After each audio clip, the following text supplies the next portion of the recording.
ஸ்தோத்திரம். எங்கள் அக்கா வந்து பெங்களூர்லேருந்து ஏப்ரல் மாதம் வந்தா. அக்கா மகளுக்கு வந்து 6 வருஷமாக அது கல்யாணமே நடக்கலை. எங்கெங்கேயோ மாப்பிள்ளை பார்த்து எவ்வளோ வரன் வந்துச்சு. ஆனால் ஒன்று கூட அவளுக்கு அமையலை. வந்து பார்க்குற மாப்பிள்ளையெல்லாம் வந்து பார்த்துட்டு பிடிக்குதுன்னு சொல்லுவா. அப்புறம் பார்த்தா திரும்பி யாருமே வரமாட்டா. அந்த மாதிரி இருந்துச்சு. அப்புறம் எங்கள் அக்கா வந்து ஏப்ரல் மாதம் நம்முடைய ஆலயத்துக்கு வந்தா. வந்து பாரத்தோட ஜெபிச்சா.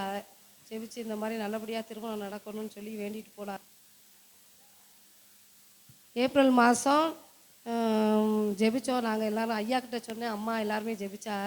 நம்ம சபையில் எல்லோரும் ஜெபிச்சா அவளுக்காக ஜெபிச்சாங்க. அதனால் போன மாதம் ஜூன் மாதம் 27ஆம் தேதி அவளுக்கு திருமணம் நடந்தது. நல்லபடியாக ஆண்டவர் கிருபை செய்தார்.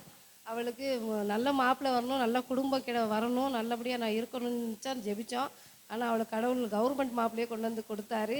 அதுக்காக ஆண்டவருக்கு கோடா கோடி ஸ்தோத்திரம். அவள் கல்யாணம் பண்ணி நல்லபடியாக இருக்கிறா. ஆண்டவருக்கும் ஐயாவுக்கும் அம்மாவுக்கும் எல்லாருக்கும் நன்றி. ஆண்டவருக்கு கோடா கோடி நன்றி.